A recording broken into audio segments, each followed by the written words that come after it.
सबको जय मसीह की।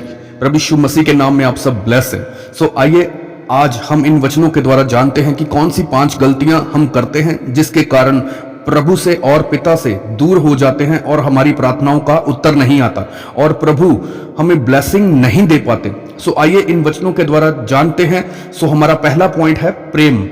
सो प्रभु के वचन से जानते हैं कि प्रभु ने प्रेम के बारे में क्या कहा। यूहन्ना 14 उसकी 21 आयत में लिखा, जिसके पास मेरी आज्ञा है और वह उन्हें मानता है वही मुझसे प्रेम रखता है, और जो मुझसे प्रेम रखता है उससे मेरा पिता प्रेम रखेगा और मैं उससे प्रेम रखूंगा और अपने आप को उस पर प्रकट करूंगा। सो दूसरा वचन यूहन्ना 14 की 23 आयत में लिखा, यीशु ने उसको उत्तर दिया, यदि कोई मुझसे प्रेम रखे तो वह मेरे वचन को मानेगा और मेरा पिता उससे प्रेम रखेगा और हम उसके पास आएंगे और उसके साथ वास करेंगे। सो प्रिय भाई बहनों, आपने दोनों वचनों में सुना कि कैसे प्रभु यीशु मसीह प्रेम के ऊपर जोर दे रहे हैं कि आप अगर मुझसे प्रेम रखोगे तो मेरे वचन को मानोगे। यानी कि परमेश्वर अपने वचन को ही महत्वता दे रहे हैं कि अगर कोई मुझसे प्रेम रखता है तो मेरे वचन को मानेगा। अगर जो मेरे वचन को मानेगा वो मुझसे प्रेम रखता है, मेरा पिता उससे प्रेम रखेगा। और प्रभु ने ये वादा दिया है, यहां पे देखिए, प्रभु ने हमसे ये वादा किया है कि हम उसके पास आएंगे और उसके साथ वास करेंगे। जब हम प्रभु से प्रेम करते हैं, जब हम उसके वचनों पे चलते हैं तो उसका वादा पूरा होता है हमारे जीवनों में। जब परमेश्वर अपने वादे को पूरा करते हैं तो हर एक ब्लेसिंग हमारा हिस्सा होती है। सो तीसरा वचन यूहन्ना 15 की 9 आयत में परमेश्वर ने कहा, जैसा पिता ने मुझसे प्रेम रखा वैसा ही मैंने तुमसे प्रेम रखा, मेरे प्रेम में बने रहो। 10 आयत में, यदि तुम मेरी आज्ञाओं को मानोगे तो मेरे प्रेम में बने रहोगे, जैसा कि मैंने अपने पिता की आज्ञाओं को माना है और उसके प्रेम में बना रहता हूं। 11 आयत में, मैंने ये बातें तुमसे इसलिए नहीं कही कि मेरा आनंद तुम में बना रहे। और सचमुच सुनिए, 11 आयत में, मैंने ये बातें तुमसे इसलिए कही हैं कि मेरा आनंद तुम में बना रहे और तुम्हारा आनंद पूरा हो जाए। सो प्रिय भाई बहनों, आपने जाना कि परमेश्वर ने कहा मेरे वचन में बने रहोगे। अब तो मेरा वचन आपके अंदर पूरा होगा जब आप वचनों पर चलेंगे। जो आज्ञा प्रभु ने हमें दी है उसी के अनुसार जीवन में अपना लक्ष्य बनाकर चलना होगा और सिद्ध होना होगा, जिससे कि प्रभु का प्रेम हमारे अंदर साबित हो जाए। सो परमेश्वर ने अपने वचन के तहत हमें यह आज्ञा दी है कि हमें एक दूसरे से प्रेम करना है। यूहन्ना 15 की 12 में परमेश्वर ने कहा, मेरी आज्ञा यह है कि जैसा मैंने तुमसे प्रेम रखा वैसा ही तुम भी एक दूसरे से प्रेम रखो। सो परमेश्वर बार बार प्रेम के बारे में यही बता रहे हैं कि मैंने जैसे पिता से प्रेम रखा, पिता भी मुझसे प्रेम रखता है और मैंने परमेश्वर की आज्ञा को माना है। अगर आप परमेश्वर की आज्ञाओं को मानेंगे तो सचमुच परमेश्वर के वचन में बने रहेंगे। हमें एक दूसरे के साथ प्रेम करना है, छोटों से बड़ों से प्रेम रखना है, गुस्से में कभी नहीं आना, अपने आप पे कंट्रोल रखना है, पेशेंस में रहना है, ताकि परमेश्वर का वचन हम में सिद्ध होता जाए। सो दूसरा पॉइंट हमारा है आनंद। सो प्रिय भाई बहनों, बाइबल हमें बताती है जैसे भी हो, जवान, बूढ़े, अमीर, गरीब, अस्वस्थ या स्वस्थ, प्रभु हमसे प्रेम करते हैं और इसी प्रेम में हमें हमेशा आनंदित रहना चाहिए।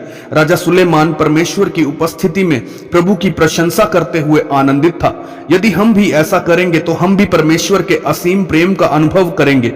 जब हमारे जीवन में सब कुछ अच्छा होता है तब परमेश्वर में आनंदित रहना अच्छा होता है, पर जैसे ही परिस्थिति कठिन हो जाती है, हमें दुख और तकलीफों का सामना करना पड़ता है, तब हमारी प्रार्थना बदल जाती है। हम उस आनंद से बाहर आ जाते हैं जो परमेश्वर ने हमें दिया और अपने प्रेम के अनुग्रह से प्रियो, हम चाहे कैसे भी हालात में क्यों ना हो, हमें हमेशा आनंदित रहना है। जैसे पतरस जेल में जब कैद था तब भी वो परमेश्वर के आनंद में बना रहा और कैसे परमेश्वर ने दूत भेजकर उसे आजाद कराया। दाऊद ने भी ऐसा ही किया था। वो हमेशा निरंतर परमेश्वर की उपस्थिति में आनंद के साथ रहा और वह इस बात की घोषणा करता है कि उसने हमेशा परमेश्वर को अपने सम्मुख रखा है और हम तो परमेश्वर का निज भाग हैं, हमें तो स्वर्ग में रहना है, फिर क्यों ना आनंदित हो। सो प्रिय भाई बहनों, हमें हमेशा परमेश्वर के प्रेम में, उसके वचनों के साथ जो उसने हमें हमें हमारे साथ वादे किए हैं, हम उसमें हमेशा आनंदित रहना है। और अगर हम आनंदित नहीं होते तो हम परमेश्वर को अपने आप से दूर करते हैं और खुद भी परमेश्वर से दूर हो जाते हैं। अगर परमेश्वर का आनंद हम में बना रहता है तो ब्लेसिंग्स हमारा हिस्सा होंगी, हर एक श्राप से हमारी मुक्ति होगी। परमेश्वर यही चाहता है कि आप हमेशा उसके आनंद में बने रहो। आनंद में बनने का मतलब है कि हमारा विश्वास सिर्फ और सिर्फ परमेश्वर के ऊपर है। हमारी परिस्थिति कैसी भी हो, हमारे हालात कैसे भी हो, चाहे हमारे पास कोई पैसा ना हो, काम काज ना हो, चाहे हर एक परिस्थिति बिगड़ी हो, हमें हमेशा आनंदित रहना है। क्योंकि जब हम आनंदित रहेंगे तो पत्रस के जेल की तरह वो परमेश्वर हमारी सलाखों को तोड़ देगा और अपने दूत भेज के हमें छुड़ाएगा और आजाद करेगा। आमीन, हालेलुया। सो तीसरा पॉइंट है भलाई। सो प्रियो, आप सब जानते हैं कि परमेश्वर ने अपने वचन में बहुत बार भलाई का जिक्र किया है कि अगर किसी के पास कपड़ा नहीं तो जिसके पास दो हैं वो उसे दे, अगर कोई प्यासा है तो उसे पानी पिला, अगर कोई भूखा है तो उसे खाना खिला। अगर तेरे पास ऐसा करने की हिम्मत है, कंडीशन है, तो दूसरों की भलाई करने से बड़ा पुण्य कुछ भी नहीं है। जब आप किसी की भलाई करते हैं तो उसका हृदय और अंतरात्मा प्रसन्न हो जाते हैं। इससे ईश्वर यहोवा पिता भी प्रसन्न होते हैं। और परमेश्वर का वचन कहता है, तू गुप्त में जो करता है तेरा पिता उसको देखता है और तुझे उसका प्रतिफल देगा। जिनके हृदय हमेशा भलाई करने की तरफ लगे रहते हैं उनकी विपत्तियां अपने आप समाप्त हो जाती हैं। सो प्रिय भाई बहनों, आपने जाना, जब हम भलाई, हमारा हृदय भलाई की तरफ लगा रहता है तो इससे भी परमेश्वर का वचन पूरा होता है। जब हम किसी की भलाई करते हैं तो उसको प्रसन्नता मिलती है, जिससे पिता परमेश्वर को, प्रभु को प्रसन्नता मिलती है। यह भी कारण है कि पिता और प्रभु दोनों खुश होते हैं। इसी खुशी के साथ प्रभु ऑटोमेटिकली हमारी विपत्तियों से हमें आजाद करवाते हैं, निकालते हैं, परेशानियों से हमें छुड़ाते हैं। किसी चीज में हम फंसे हो, चाहे वो कोर्ट केस हो, चाहे वो लड़ाई झगड़ा हो, घर में हस्बैंड वाइफ का झगड़ा हो, चाहे वो पैसे की तंगी हो, विपत्ति हो, परमेश्वर हमें आजाद करता है। सो हमें हमेशा भलाई के कार्यों में बढ़ना चाहिए, चाहे हमारे हालात कैसे भी हों। चौथा पॉइंट है विश्वास। सो प्रियो, विश्वास करना क्यों महत्वपूर्ण है? आइए इन वचनों के द्वारा, पहला यूहन्ना 5:4 में, क्योंकि जो कुछ परमेश्वर से उत्पन्न हुआ है वह संसार पर जय प्राप्त करता है और वह विजयी जिस संसार पर जय प्राप्त होती है हमारा विश्वास है। याकूब 2:26 में, जैसे देह आत्मा बिना मरी हुई है वैसा ही विश्वास भी कर्म बिना मरा हुआ है। सो विश्वास सुनने से और सुनना मसीह के वचनों से होता है। सो प्रिय भाई बहनों, परमेश्वर का वचन कहता है, तू अपनी समझ का सहारा ना लेना, वरन संपूर्ण मन से यहोवा पर भरोसा रखना, विश्वास रखना, उसी को स्मरण करके सब काम करना, तब वह तेरे लिए सीधा मार्ग निकालेगा। सो परमेश्वर ने अपने वचन में मरकुस 9:23 में लिखा, यीशु ने उससे कहा, यदि तू विश्वास कर सकता है तो विश्वास करने वाले के लिए सब कुछ संभव है। इसलिए प्रिय भाई बहनों, देखो परमेश्वर यहां फिर वादा कर रहा है कि अगर तू विश्वास करता है तो विश्वास करने के लिए सब कुछ संभव है। देखिए, जैसे एक इसमें परमेश्वर एक झरोका है पानी का। अगर हम उसमें अपने विश्वास के साथ अगर हम हाथ उठाएंगे तो वो झरना, वो ब्लेसिंग्स का शावर हमारे ऊपर बहने लगेगा, हमारे ऊपर आएगा। सो विश्वास के साथ अगर हम उन कार्यों को करेंगे, अपनी सोच, समझ, अकल, ज्ञान के ऊपर विश्वास रखेंगे कि प्रभु के वचनों पे चलते जाएंगे, विश्वास के साथ बढ़ते जाएंगे, तो परमेश्वर का वादा है कि विश्वास करने वाले के लिए सब कुछ संभव है। परमेश्वर ने अपने वचन में कहा कि अगर तू विश्वास करे तो इस पहाड़ को कह और वो अपनी जगह से हिल जाएगा। अगर आप विश्वास करते हैं, पतरस ने कहा, परमेश्वर अगर तू कहे तो मैं इस पानी के ऊपर चल के आ जाऊं। पतरस को प्रभु यीशु मसीह के वर्ड्स के ऊपर भरोसा था कि हां, अगर प्रभु ने कह दिया कि चल के आ तो मैं नहीं डूबूंगा। सो प्रभु ने कहा कि हां चल के आ, तो पतरस ने पानी के अंदर, समुद्र के अंदर छलांग लगाई और पानी के ऊपर चलने लगा, क्योंकि प्रभु ने उसको कहा था। उसने प्रभु के वचनों के ऊपर विश्वास किया। सो प्रिय भाई बहनों, हमें भी विश्वास करना है प्रभु ने अपने वचन मत्ती 9 उसकी 29 आयत में भी कहा है, तुम्हारे विश्वास के अनुसार तुम्हारे लिए हो। प्रिय भाई बहनों, कैसे प्रभु हमें विश्वास में बढ़ने के लिए अपने वचन के द्वारा बता रहा है। इसलिए अपने विश्वास को मजबूत रखें, चाहे हमारी कैसी भी कंडीशन हो, किसी भी हालात में क्यों ना हो। अगर हमारी जॉब के ऊपर कोई बात आ गई है, हमारी जॉब जाने वाली है, अगर हमारा स्टडी अगर हम सोचते हैं कि हाँ मेरी अभी स्टडी नहीं हुई है, तो एग्जाम है सिर पे, तो उस पे कोई टेंशन लेने की जरूरत नहीं है। विश्वास मजबूत रखो और उस विश्वास के साथ अपने आप को मजबूत करो और बढ़ते जाओ। जीत हमारा हिस्सा होगी। आमीन, हालेलुया। आज का हमारा 5वां पॉइंट, आखिरी पॉइंट ये है धीरज।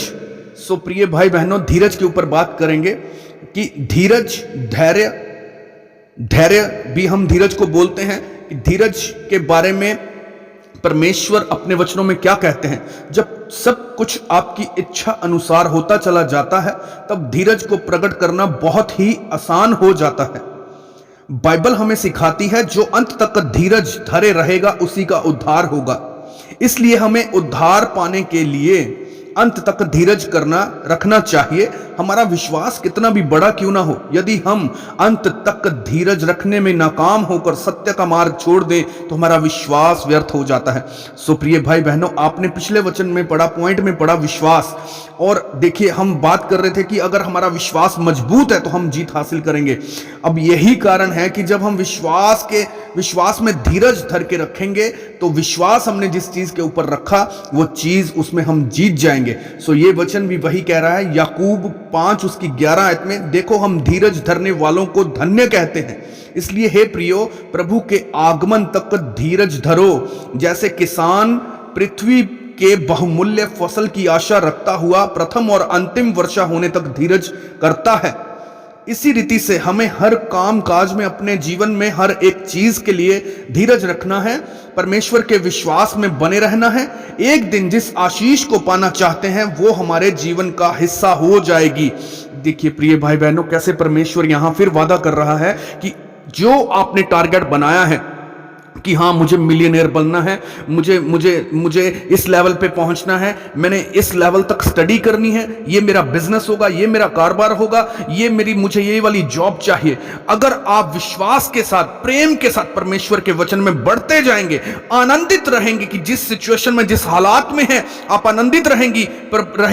परमेश्वर तू मुझे आशीष दे या ना दे, तू मेरा परमेश्वर है।